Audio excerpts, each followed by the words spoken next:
Boa noite. Muito bom estar hoje mais uma vez aqui com vocês, ainda que virtualmente, para esse estudo que tem hoje como tema a parábola dos trabalhadores da última hora. Está baseado no Evangelho segundo o Espiritismo, no capítulo 20, nos itens 1 a 3. E é sempre bom começar relembrando a parábola, né? Jesus começa comparando o reino dos céus a um pai de família que, ao romper da manhã, saiu a assalariar trabalhadores para a sua vinha. Fez com os trabalhadores o ajuste de um dinheiro por dia e mandou-os trabalhar. Saiu de novo na terceira hora, encontrou outros trabalhadores na praça, ociosos, e com eles fez o mesmo acordo e mandou-os para a sua vinha, pagando o valor justo. Saiu outra vez, na sexta hora, na nona hora, e fez a mesma coisa. E mais uma vez, na 1ª hora, ou seja, na 11ª hora, quando faltava só uma hora para acabar o dia de trabalho, tornou a sair, achou outros que lá estavam e disse: por que estáis vós aqui todo dia ociosos? E eles responderam: porque ninguém nos assalariou. E ele lhes disse: ide vós também para a minha via. Ao final da tarde, chamou o mordomo e mandou que fizesse o pagamento combinado aos trabalhadores. Mas deu uma orientação, que começasse a pagar pelos últimos e deixasse aqueles que chegaram no início da manhã para o fim. E quando os últimos trabalhadores, aqueles que chegaram na última hora, foram receber, cada um recebeu um dinheiro.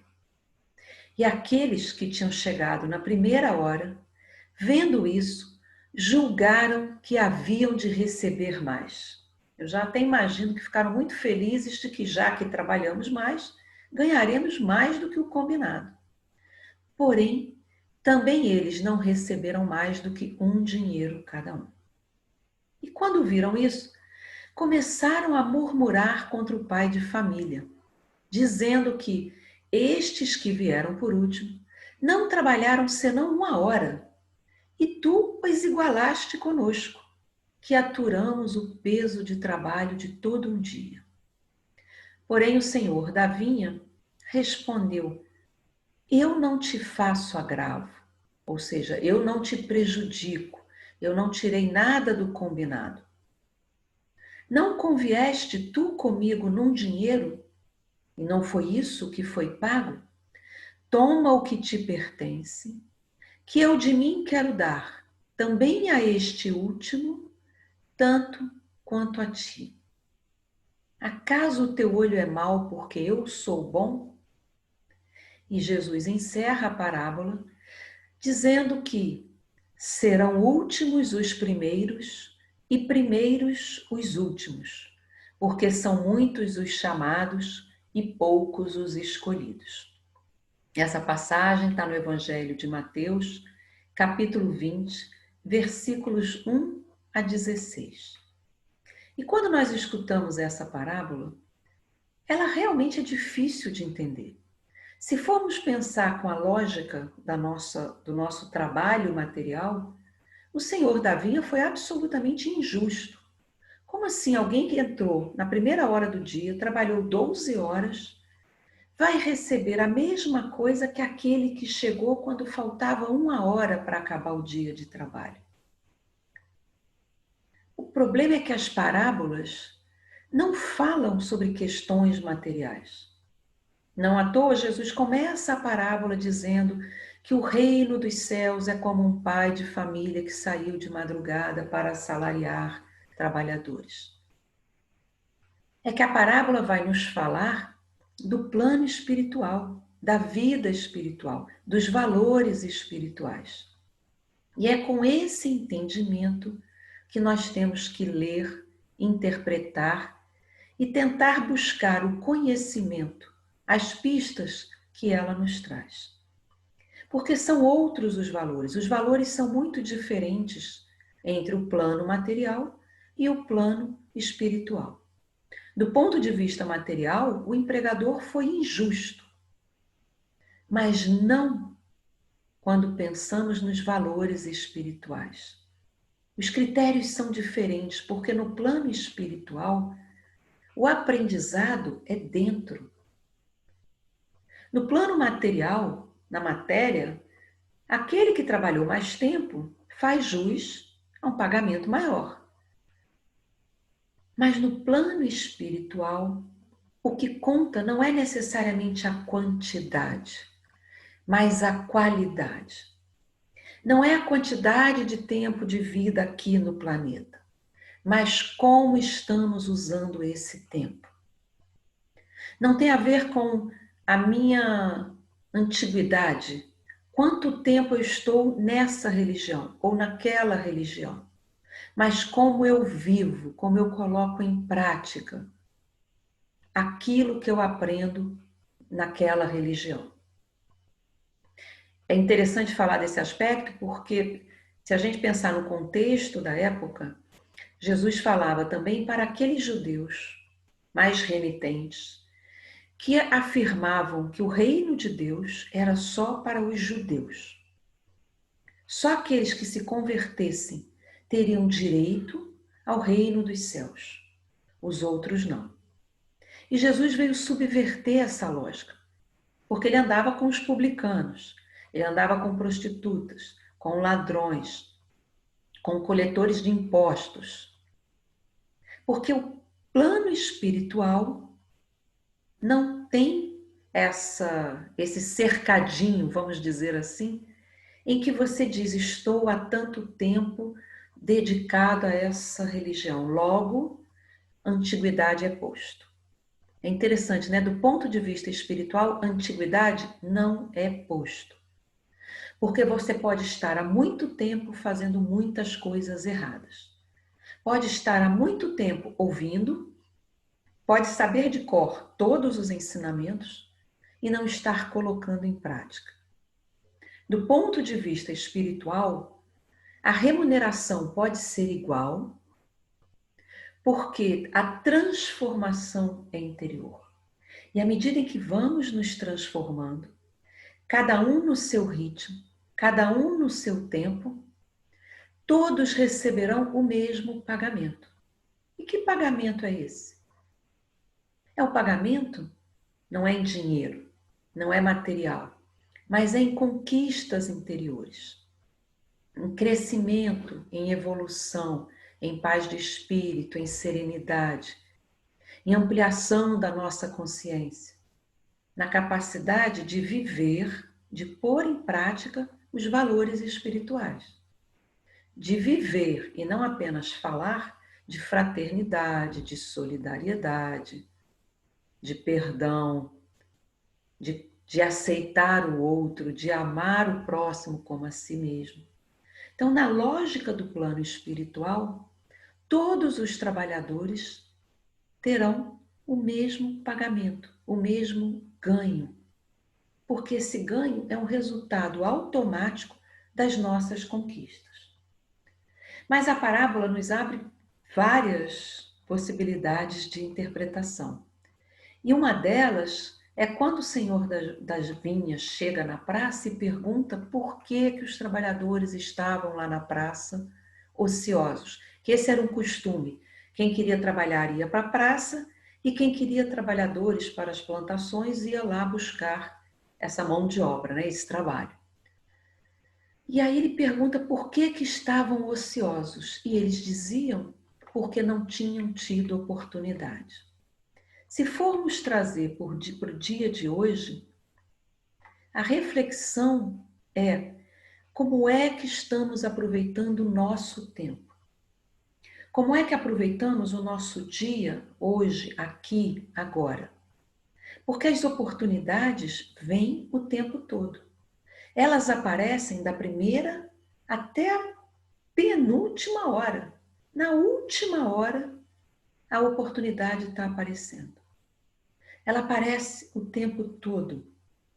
Mas será que nós estamos aproveitando? nós estamos vivendo, as dificuldades que nos acontecem são oportunidades de melhoria. Né? Os testes, as provas de paciência, tudo isso são oportunidades de trabalhar nessa vinha, cujo resultado é a nossa melhora interior, nosso aprimoramento. E aqueles trabalhadores da primeira hora, é muito engraçado porque eles combinaram um valor, eles receberam esse valor e estavam satisfeitos com esse valor. O problema é que eles viram que outros também ganharam o que eles ganharam e não se esforçaram tanto, aparentemente, pela lógica material. Aí isso nos fala da comparação. Essa é a lógica do nosso trabalho aqui na Terra. Quantas vezes a gente está feliz com o que ganha, a gente está feliz com o que tem, não está nem preocupado, está ótimo, a vida está boa, mas aí olha para o lado e o vizinho tem algo que eu não tenho. Ou alguém fez algo que eu não fiz. Ou com as redes sociais agora as pessoas ficam ostentando, mostrando uma porção de coisas que estão fazendo e a gente diz, mas eu não faço isso, nem isso, nem isso. E aí tudo aquilo que estaria bom, de repente parece pouco. Porque nós trabalhamos na lógica da comparação. E é interessante que a lógica da comparação, aqueles primeiros trabalhadores, eles não perderam nada. Mas o problema é que o outro não podia ganhar a mesma coisa que ele. Ou seja, é como se a gente quisesse que o outro estivesse pior do que nós. No plano espiritual, essa lógica não existe. Não é a lógica da comparação, é a lógica da colaboração. Todos estão ali trabalhando na vinha. O trabalho é coletivo. Se a gente for pensar na construção de uma casa, qual a parte mais importante da casa? Quem fez a base? Quem fez as paredes? Ou quem chegou para fazer o telhado? É a casa só existe porque existe todas essas etapas. A construção de um planeta melhor, de uma sociedade mais justa, de um mundo melhor, de uma convivência familiar mais harmônica, é responsabilidade de todos. Cada um na sua competência, cada um com a sua capacidade, cada um no seu tempo, vai dar a sua contribuição para que este trabalho, esta obra se realize. Então, não tem a ver com eu trabalhei mais e eu ganho mais. Se formos pensar do ponto de vista de uma sociedade, é preciso que todos estejam bem para que possamos efetivamente ter uma sociedade que se possa dizer justa. Se queremos uma sociedade pacífica, é preciso que essa paz envolva a todos, e não apenas determinados grupos dessa sociedade, senão essa sociedade pacífica não se realiza. Ou este mundo pacífico, eu quero paz no mundo. Eu quero paz na minha família. É preciso que todos trabalhem para que isso aconteça. Então, na lógica material, prevalece a competição. Eu quero mais do que o outro. Cada vez mais. Isso não tem fim. Na lógica espiritual, caminhamos juntos. Porque a obra final, o trabalho final, o ganho final é compartilhado. Depende de cada um de nós. Lá na parábola, é interessante isso, quando o Senhor da vinha pergunta, né? Por acaso o seu olho é mau porque eu sou bom? A parábola nos fala dessa generosidade, uma generosidade de um Senhor da vinha, ou de Deus, ou da vida, que se doa o tempo todo, mas com justiça, sem prejudicar o combinado com cada um. É porque a vida se doa, as oportunidades aparecem para todos, as oportunidades de aprendizado, de crescimento, mas cada um recebe no seu tempo, de acordo com a sua capacidade de entendimento, de compreensão, naquele momento.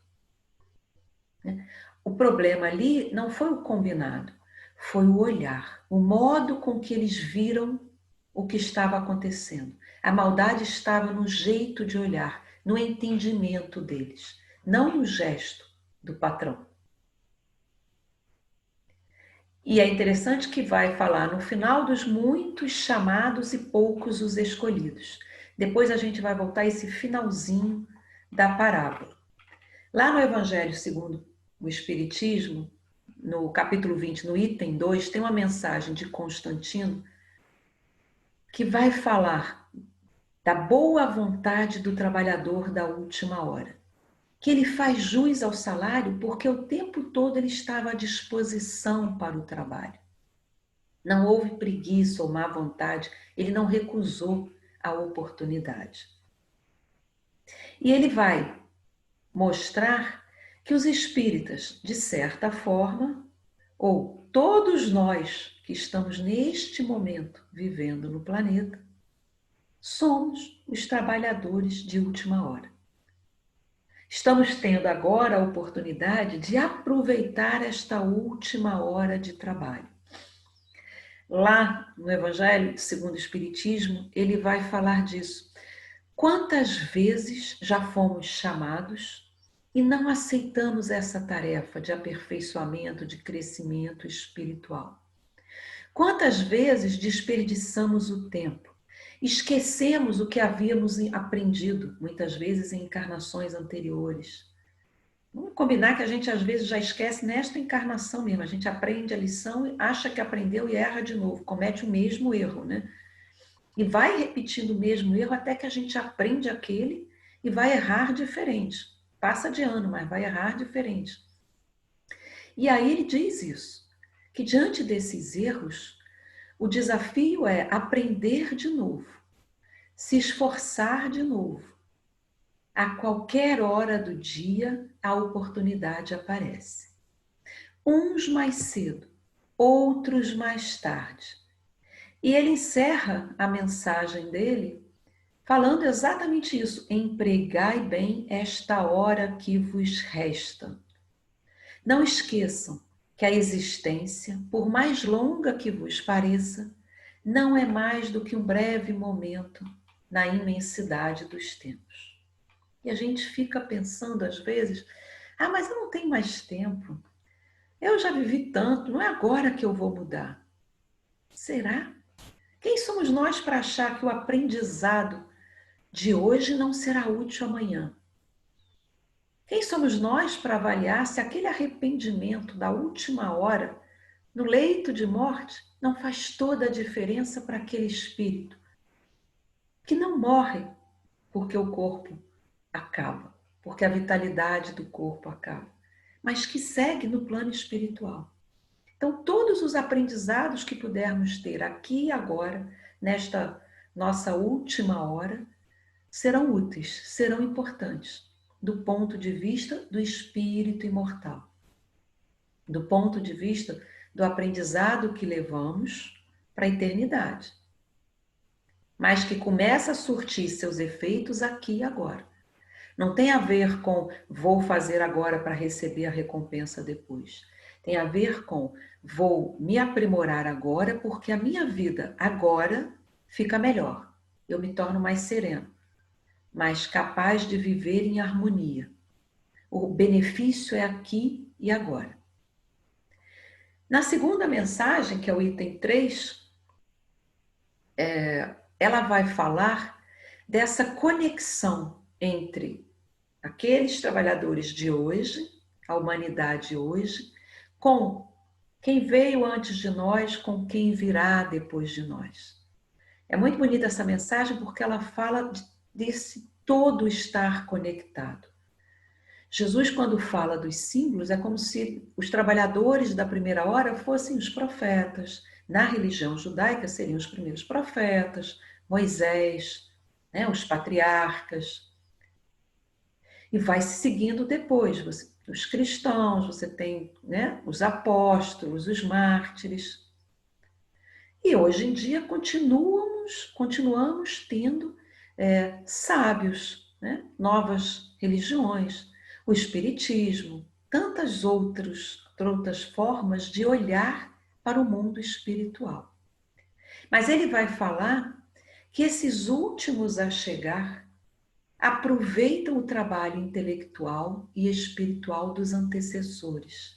Então existe uma conexão.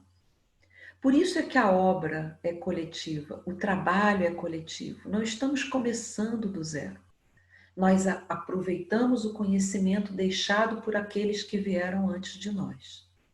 E esse pensamento coletivo é importante porque fica a pergunta de qual o legado que estamos deixando para aqueles que virão depois de nós. Como é que as nossas atitudes hoje tornam o mundo um lugar melhor para os que virão? Como é que a minha vivência, minhas palavras, meu exemplo hoje contribui para a caminhada, a jornada, o aprendizado daqueles que virão depois de mim? Meus filhos, meus netos ou as gerações futuras. Não precisa ser só os meus, mas as gerações. E se pensamos do ponto de vista da reencarnação, as gerações futuras, muito provavelmente estaremos lá também. Estamos plantando aquilo que vamos ter que colher futuramente. E com a reencarnação, ele vai falar dessa visão da continuidade da tarefa. A luta sempre reiniciada. Mas a cada etapa somos amadurecidos pela experiência. E aí continuamos avançando. E todos, trabalhadores da primeira e da última hora, não mais se queixam, mas passam a trabalhar juntos para essa obra que é coletiva. É muito bonita a mensagem porque ela vai falar disso, de como a parábola nos fala da magnífica unidade que harmoniza todas as coisas no universo, da solidariedade que liga todos os seres atuais ao passado e ao futuro. Isso é uma visão espiritual e não material. Isso é uma visão que leva em conta a vida do espírito e não apenas o quero me dar bem aqui e agora, dane-se os outros. Dane-se o planeta, eu não vou estar aqui. A lógica é outra. É uma lógica que leva em conta, né, a humanidade. Leva em conta o planeta, a sociedade, a família. Não só eu, mas eu e os outros que estão aqui comigo, neste planeta, neste momento. E lá no Livro dos Espíritos, na questão 675, quando a gente pensa o que é trabalhar na vinha, está lá a mensagem, né? Toda ocupação útil é trabalho na vinha. Toda ocupação. Emmanuel vai falar no livro Pão Nosso, no capítulo 29, né? Da enxada à cátedra, aos livros, tudo é trabalho na vinha. Todas as nossas atitudes, os nossos esforços, tudo aquilo que contribui para melhorar o padrão de vida, onde quer que estejamos, tudo isso é trabalho na vinha. E aí a gente traz para hoje. Como é que anda esse nosso trabalho? Como é que as nossas atitudes, nossas palavras, nossos pensamentos contribuem para o padrão de vida mais elevado na nossa família, no nosso trabalho, com os nossos vizinhos, na rua? E a gente vai ampliando. Com o planeta. Mas tem a ver conosco, aqui e agora, nessa última hora que temos de oportunidade de aprendizado.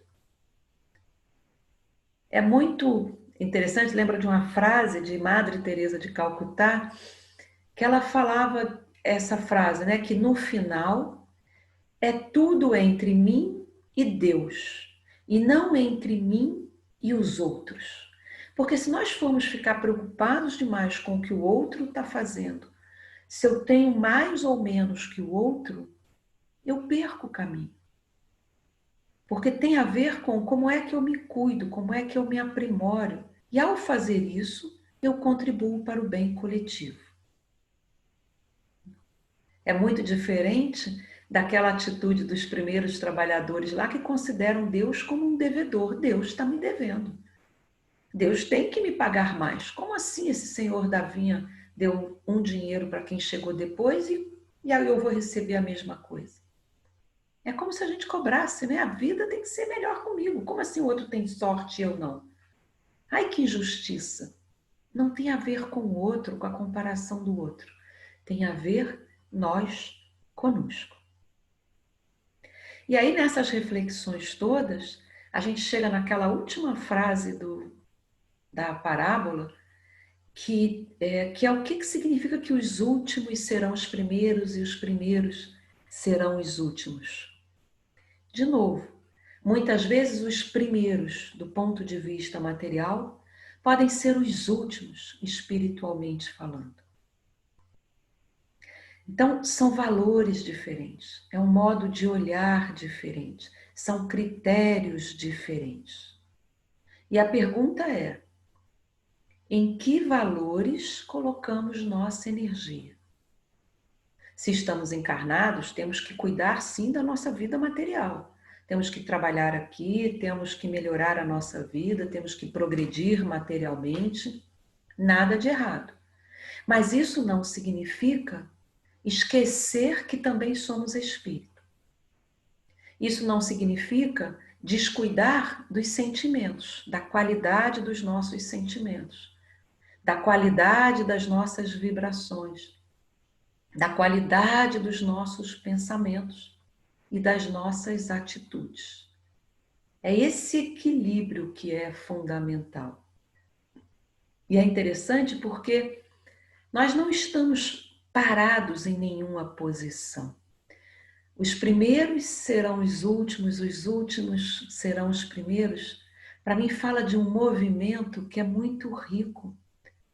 Nós não estamos estanques. Uns são os primeiros e outros são os últimos. Não, nós estamos todos a caminho, buscando nos melhorar, buscando progredir intelectualmente, espiritualmente, moralmente.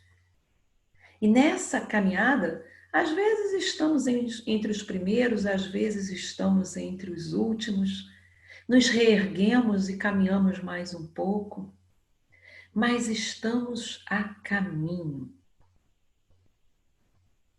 E o importante aqui é que a gente perceba que não tem a ver, ser os primeiros não tem a ver que eu estou na frente dos outros, mas que estamos alcançando o melhor possível dentro de nós. E aí vai ser ótimo se todos estiverem, porque a riqueza do outro contribui para o meu bem-estar e vice-versa. Essa parábola é muito rica e essas eram algumas das reflexões que vieram para mim, que eu queria compartilhar com vocês, para que pudéssemos refletir como é que estamos fazendo essa caminhada, como é que estamos usando o nosso tempo. Não a quantidade do tempo, mas a qualidade do nosso tempo, que pode ser medida pelos nossos pensamentos, sentimentos, nossas palavras, nossas relações, nossas atitudes. Não esperando que o outro faça mais, mas que a gente se melhore nessa caminhada coletiva. Muito obrigada, muita paz a todos.